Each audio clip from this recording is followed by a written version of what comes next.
이 핵심을 모른 채 반복되는 사례를 먼저 살펴볼까요? 30대 여성들의 자주 보이는 결혼 실패 사례들 중엔 마음은 급한데 먼저 결혼 이야기를 꺼내고 주도적으로 진행시키기는 자존심이 상해서 그 말은 숨겨두고 난 결혼은 아직 이라 말하며 연인의 반응을 지켜봅니다.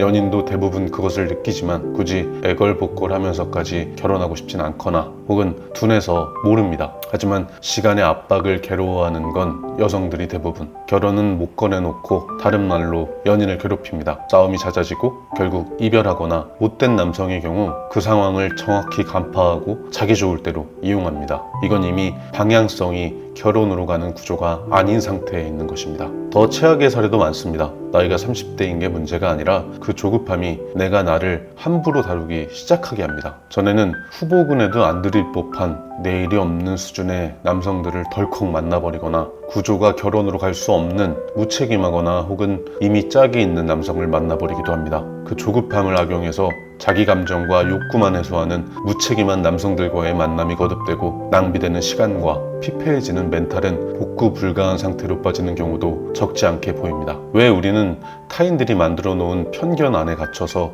악순환을 겪게 되는 것일까? 33살 김지은 씨.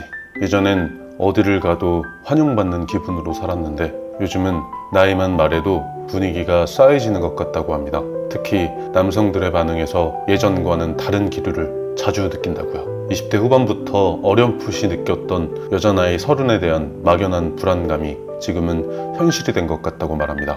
비슷한 또래의 남성들은 확실히 본능적으로 더 어린 여성을 원하는 것 같다는 말도 덧붙였죠. 실제로 2023년 대한민국 보건사회연구원의 설문에 따르면 결혼 정년기를 넘긴 여성은 이유가 있을 것 같다고 응답한 남성의 비율이 30대 초반 48.3%, 30대 중후반 62.1%에 달했습니다. 이는 나이 자체가 개인보다 선입견으로 먼저 평가되는 현실을 보여줍니다. 하지만 핵심은 그게 아닙니다. 이 영상을 끝까지 보신다면 왜 매번 엉뚱한 사람들을 만나고 연애가 망가지는지 정확히 알게 되실 겁니다.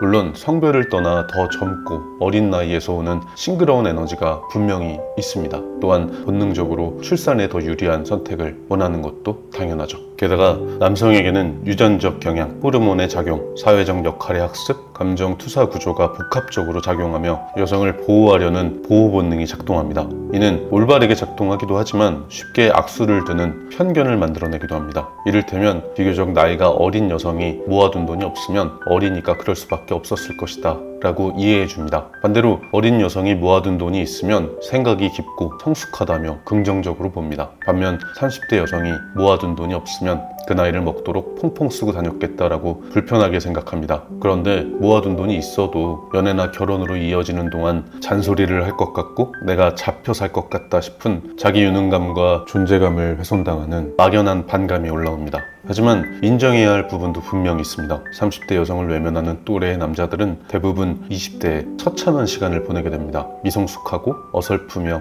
조급하기만 하죠. 이에 또래 여성들은 성숙한 오빠들을 선호했습니다. 그 10여 년의 갭 동안 남성들은 성숙해지고 여유가 생기기 시작합니다. 그 성숙한 오빠 포지션으로 가는 거죠. 성숙한 오빠를 찾던 여성들은 그 성숙한 오빠들의 나이가 되었고 20대 여성을 원하던 미성숙한 남성들도 이젠 그 성숙한 오빠에 들어선 것입니다. 절대 승리도 절대 패배도 없는 구조. 20대 시절 여성들에게 또래의 남성들은 차선책이자 대안이었듯 30대 남성들에게 또래의 여성들은 차선책이자 대안으로 여겨집니다. 대부분의 30대 여성들이 놓치고 있는 부분이 바로 이 지점입니다. 현재 30대 남성들이 누리고 있는 것들은 여성들이 10년 전에 이미 누려본 형태입니다. 다시 말해 이미 아는 맛이라는 겁니다. 되짚어보죠. 20대 시절 또래 여성들이 목을 매는 20대 또래 남성들도 분명히 있었습니다. 비주얼이나 집안이 특출난 특수경운을 빼놓고도 특별하지 않은 조건 안에서도 많은 20대 또래 여성들에게 인기를 끄는 유형이 있었죠. 반대로 비주얼이나 조건이 좋은 유형임에도 절대 남자로 느껴지지 않는 유형도 있었습니다. 무엇이 그 차이를 만들었는지 잘 한번 생각해보세요. 사실 핵심은 마음가짐에 있습니다. 20대를 돌이켜보면 대부분의 남성들은 절박하고 조급한 상태에 있습니다. 10중 8구 여유가 없고 정수리에서 열등감이 아지랭이처럼 뿜어져 나오는 게 보이는 느낌이죠. 생각해보세요. 당시에 여러분은 20대 초반 또래 남성들이 단순히 돈이 없어서 싫었나요? 아니면 자동차가 없어서 싫었나요? 아닐 겁니다. 도리어 자신감 있는 남자와 없는 돈에도 버스 버스 데이트가 좋았고 손잡고 종일 걷던 공원 데이트만으로도 충분히 행복했을 겁니다. 하지만 이 핵심을 모르는 조급하기만 한 남성들은 애매한 선물을 사준다던가 원치 않는 깜짝 이벤트를 해주며 여유를 연기할 때 오는 그 이상한 이질감을 만들어냈습니다. 그 선물과 이벤트는 뭐 고맙기는 한데 어쩌라는 건지 싶었죠. 다시 말해 여성들은 이미 전부 경험해본 판인 것입니다. 그런데 30대에 접어든 여성들은 이걸 다 알면서도 20대 초반 남성들처럼 조급하고 불안해합니다. 그것들을 아무리 포장을 하고 연기를 해도 20대 초반의 미성숙한 남성들이 여유를 연기해도 온몸에서 다 뿜어져 나오듯 마찬가지로 다 보입니다. 성숙하고 능숙해진 30대 남성이라면 더 면밀히 읽어낼 수 있죠. 계속 악순환이 반복됩니다. 어디선가는 30 넘은 여성들은 문제가 있을 것이다 라는 사회적 분위기를 조장하고 이에 따르는 편견 어린 시선이 생기게 되면 당사자들은 당연히도 날카롭게 반응하게 되고 그러면 역시 맞네가 되며 조장된 사회적 분위기에 힘을 실어버리는 구조입니다. 하지만 이건 허술한 편견인 만큼 깨트리기도 쉬운 형태입니다. 사람들은 보통 긍정적인 첫인상에 따라 전체를 좋게 보는 후광 효과에 쉽게 빠집니다. 마찬가지로 30 넘은 여성은 이럴 것이다 라는 편견도 프레이밍 효과의 일종일 뿐이고 이 프레임은 당사자의 관리와 태도에 따라 아주 쉽게 깨트릴 수 있습니다.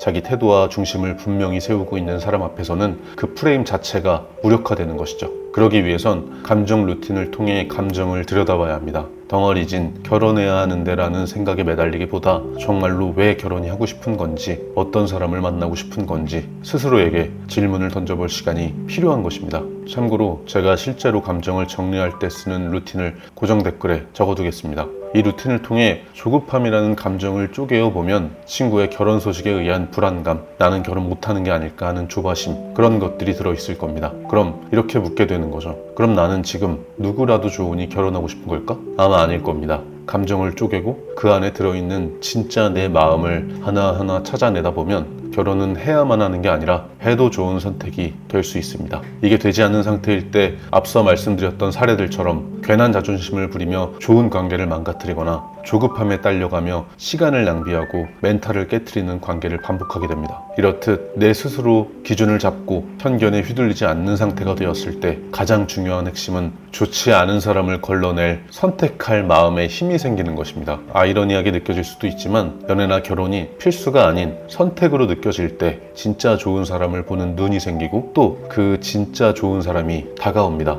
30대는 성숙해야 마땅한 나이일 수 있지만 연령이 더 위로 올라가도 성숙한 사람은 생각보다 훨씬 드뭅니다. 그래서 그 성숙함은 귀하고 대우받는 자리가 됩니다. 내가 나를 사랑할 때 사람들도 나를 사랑합니다. 오늘 영상은 여기까지고요. 구독과 좋아요 부탁드리겠습니다. 저는 더 유익한 영상으로 다시 찾아뵙겠습니다. 이만 가보겠습니다.